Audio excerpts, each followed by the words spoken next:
All right. It is that time again, ladies and gentlemen. Today, I will be doing another season review. This time, I'm going to be reviewing Chapter 5, Season 1. Now, I know the last one, my OG review, kind of popped off. Hoping that happens with this one too, but it's alright if it don't. Yeah, I thought my OG review was going to be weird. Dude, this season is a very big mix of feelings for me. So I'm going to go ahead, jump right into it, not try to waste y'all's time. But yeah, this one's going to be interesting. So let's go ahead, get into it. Let's review Chapter 5, Season 1 of Fortnite. Alright, so per usual, first thing we're going to be jumping into is the Battle Pass. Now, Battle Pass this season, it wasn't the best, alright? It wasn't the best. They tried to do some storyline with it in the whole season, but, they kind of like ended the storyline, so not sure what was going on there. But first up, we got the emo girl. She's alright, the typical emo girl at the start of the Battle Pass. I give her like a 7 out of 10. Cool skin, but it's like we've had it before. She's kind of bad though, so we'll give her a pass. Next up, we got Jonesy, except he's like homeless and hot. I actually like this skin, not gonna lie. Once again, a little bit bland, a little bit repetitive, but I think it's cool to get another Jonesy variant that's like actually unique rather than just his face slapped on something. So I'm gonna give this one like a 7.5 out of 10. Good skin, but it's a dude in a coat. Like what else you want me to say? And we got the Oscar dude.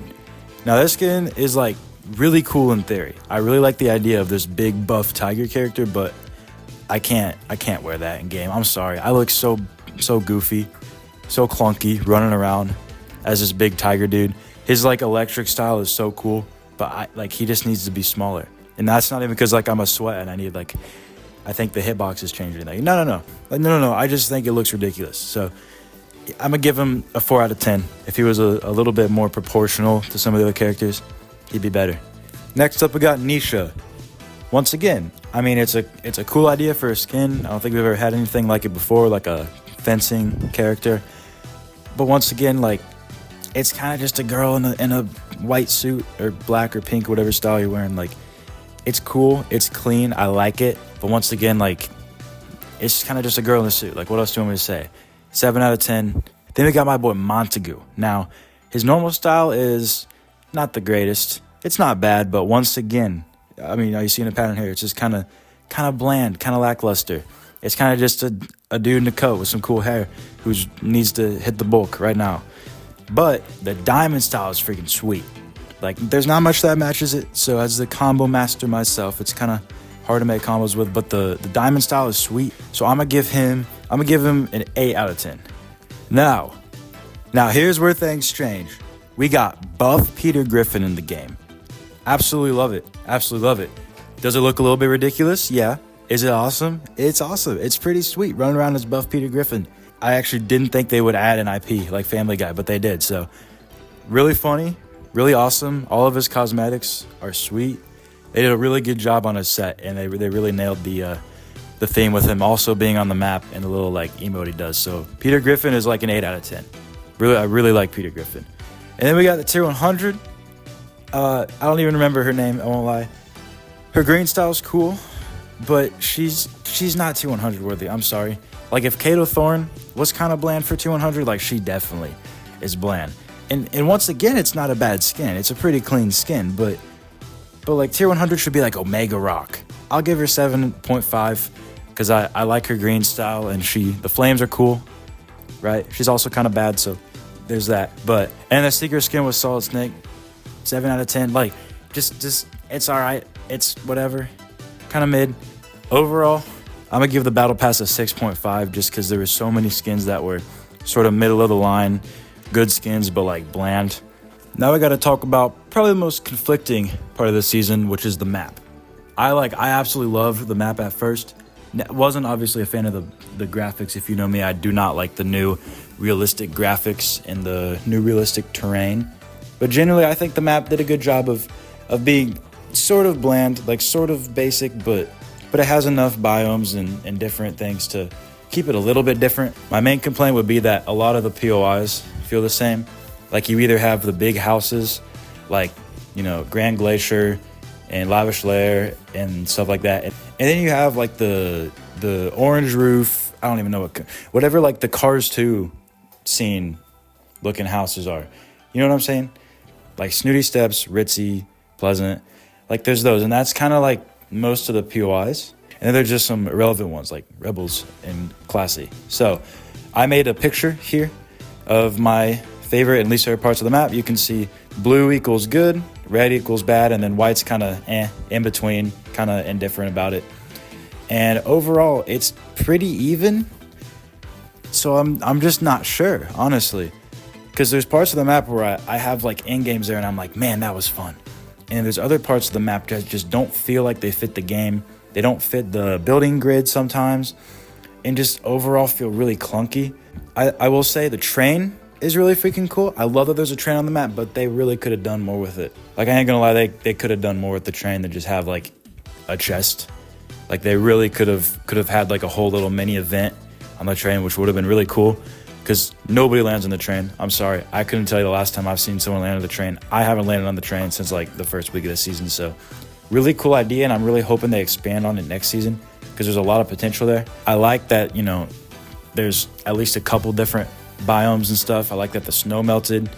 But man, it's like I can't tell when I play on this map if I like it, because there's certain parts you can see that I'm at these areas and I'm like, man, this is kind of mid. Like this is not that fun to play on.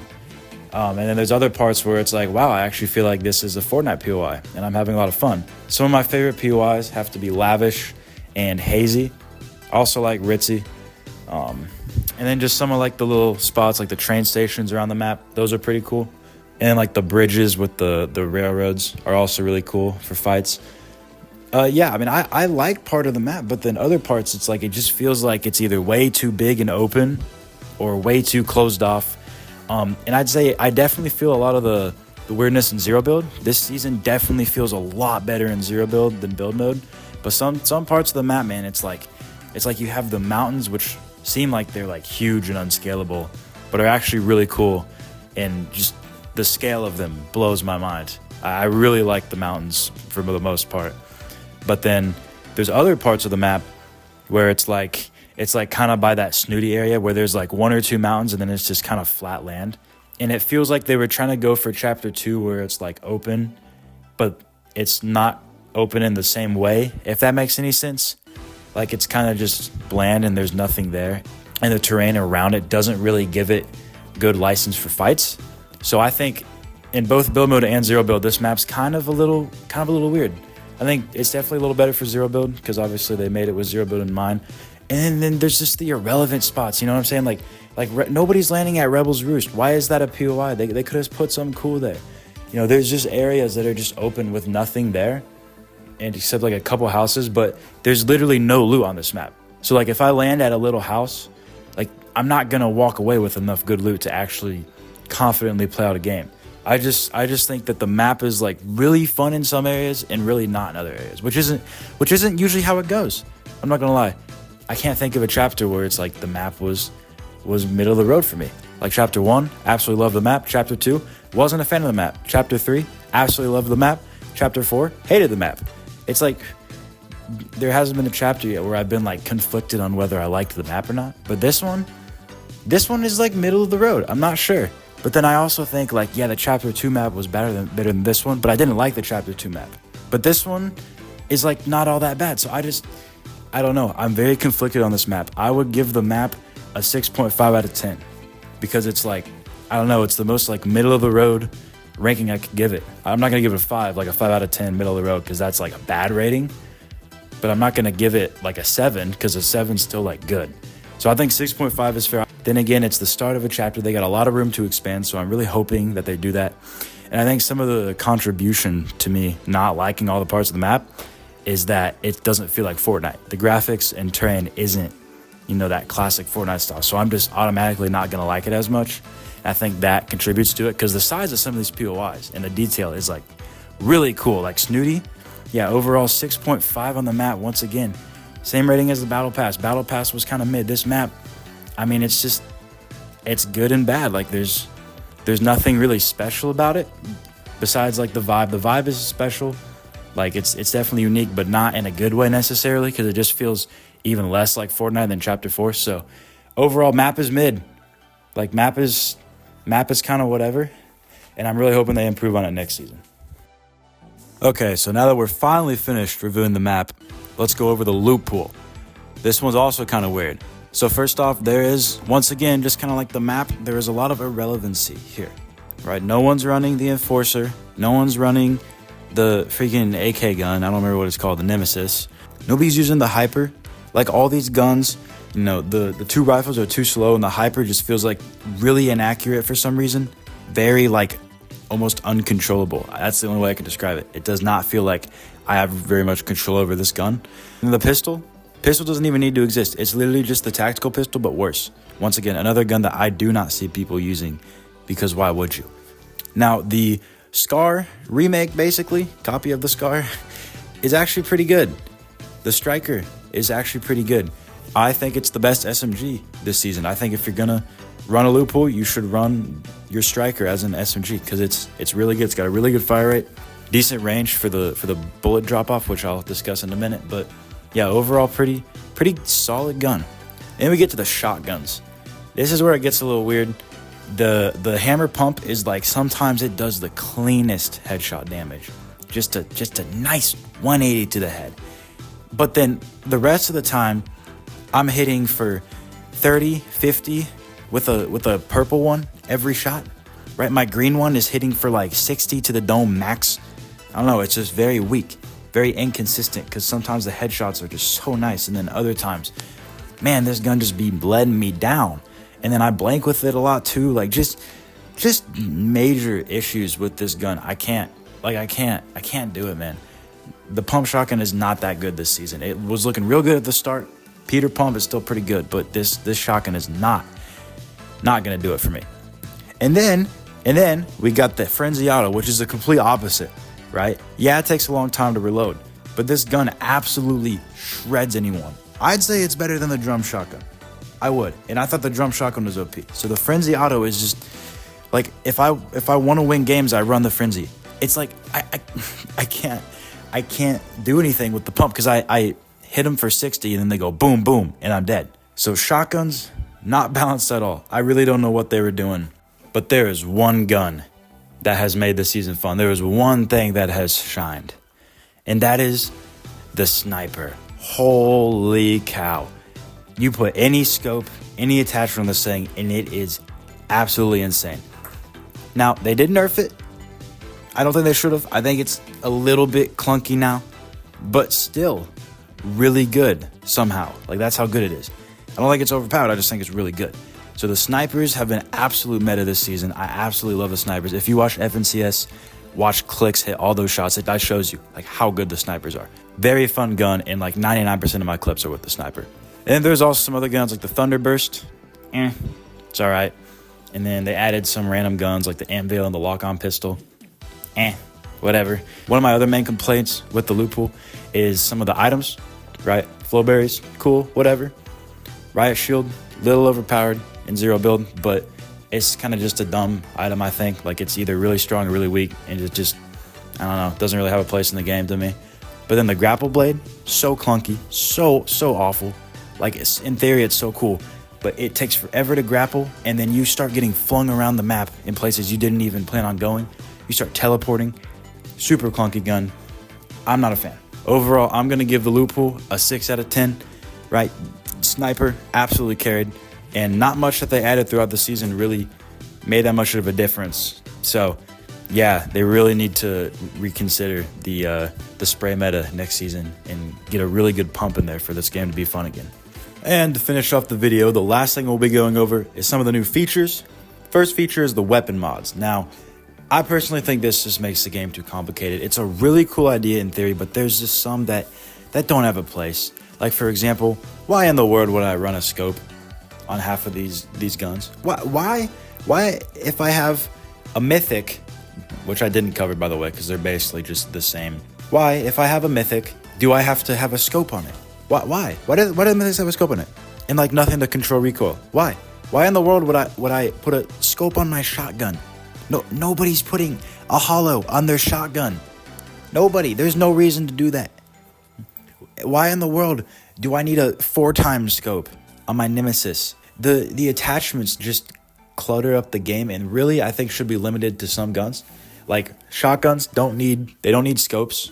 Not every gun needs all these different attachments, and really there's just no reason to me why you have to be at a mod bench to change them. Literally all it does is clutter the game up, and there's no reason to have a system so like in depth. I'm not gonna lie, like they really could have simplified it, and it hasn't been that fun. Like it really hasn't, because I'm just gonna run the same thing every time. So weapon attachments are not a dub. They're not. They need to be made into something either way more unique, where it's not just like a scope, or a little bit less recoil. Like they need to do really cool stuff next season with them, or just have them way simpler. Because I think the idea is cool, but it was executed with too much. And the very last thing to cover is gonna be the bullet drop. It'll change. Like I don't know what else I have to say. You're not Apex Legends. Like you're just trying to change things for no reason to be different, and you don't have to. Like you literally don't have to. So bullet drop, just once again another thing that literally just doesn't need to exist. It makes the game worse. Overall, this season is interesting for me because I haven't been playing as much, but I have been playing better. Like pubs, I have almost 80 wins this season. That's the most wins I've had in a season since Chapter 2, Season 3. I've well over doubled my crown win record. I have like almost 50 now. Like I've been playing really good this season, really solid, even though I haven't been playing as much. Like I will definitely have times where I'm like, yeah, I've never been better at Fortnite than now. And still, I'm just not enjoying it that much. This has been a season where I haven't been playing as much, and I've been sort of just playing intermittently, and that's been a lot more fun, you know, getting on a couple nights a week with the boys and just grinding out, getting a bunch of dubs, and then just waiting, because it's not fun to play consistently. The game runs very poorly this chapter. As a console player myself, I will say, the amount of times I die to lag and blanking people and getting shot through my builds is absolutely ridiculous. Plus, I was going to quit the game at the start of the season anyways because the movement was so awful. Like, they literally just made the movement awful for no reason. So, yeah, overall, I don't really understand what's going on. I don't really know what to think. I've been playing this chapter for like 3 months. I still don't know what to think about it. Definitely a huge step down from OG. So, overall, I'm going to rate this season a 6.5 out of 10. It's not the worst. I would say it's better than Chapter 4. But it's so clunky, and so many things just exist in the game for no reason. They just change so much for literally no reason, and it just feels like the devs don't even play the game. So overall, 6.5. This is a mid-season. This is a really mid-season where it's got its good moments. I have days where I'm like, I'm really enjoying this, and then I have other days where I just can't do anything. So overall, 6.5 out of 10. Thank y'all for watching. I don't even know what to think about this season, really. So I hope you can bear with my confusing dialogue, because I'm dazed and confused, dude. I don't even know what's happening. And I really hope next season brings it back, because this season is only fun sometimes. Yeah. Only real notable update was the Ninja Turtles update. That was sweet. Absolutely love those mythics. But other than that, been a really, really bland season. Really hope they do better next time. God bless y'all. Jesus loves y'all. I'll see y'all in Chapter 5, Season 2, when hopefully things get a little bit better. Peace out.